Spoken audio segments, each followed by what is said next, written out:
ముంబైలో చాలామంది ట్రైన్‌కి వేలాడుతూ వెళ్తుంటారు. గంటలు గంటలు ట్రైన్‌కి వేలాడుతూ.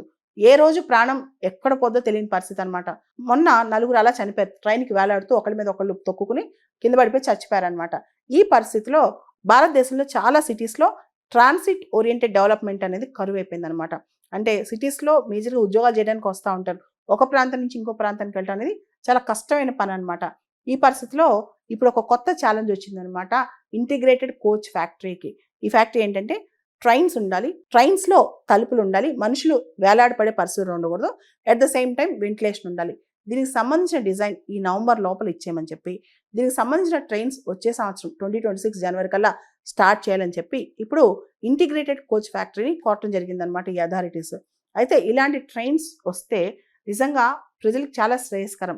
అయితే తలుపులేసేసి వాళ్ళ సేఫ్టీ చాలా ఇంపార్టెంట్. గత 20 సంవత్సరాల్లో డేటా కనుక తీస్తే లోకల్ ట్రైన్స్‌లోంచి జారిపడి, ఊగిసలాడి చనిపోయిన వాళ్ళు ముఖ్యంగా పెద్ద పెద్ద నగరాల్లో లోకల్ ఏరియాస్‌లో జారి పడిపోయిన వాళ్ళు 51,000 మంది ఉన్నారనమాట.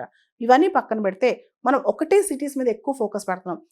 మహారాష్ట్రలో ముంబై, పూణే కొన్ని సిటీస్ మీద విపరీతమైన ఫోకస్, కొన్ని సిటీస్‌ని అస్సలు డెవలప్ చేయట్లేదు. అలా కాకుండా మన అన్ని సిటీస్‌ని ఈక్వల్‌గా డెవలప్ చేసుకుంటూ పోతే గనక ఈ ప్రెషర్ అనేది పెద్ద పెద్ద నగరాల మీద, మెట్రోపాలిటన్ సిటీస్ మీద ప్రెషర్ తగ్గుద్ది. అదే విధంగా మిగతా చోట కూడా ప్రజలు లొకేట్ అవుతారనమాట. అలా కాకుండా అందరూ ఉద్యోగాల కోసం పెద్ద పెద్ద సిటీస్‌కొస్తే ఇలాంటి తిప్పలు, ప్రాణ నష్టం అనేది చాలా జరుగుతూ ఉంటదనమాట.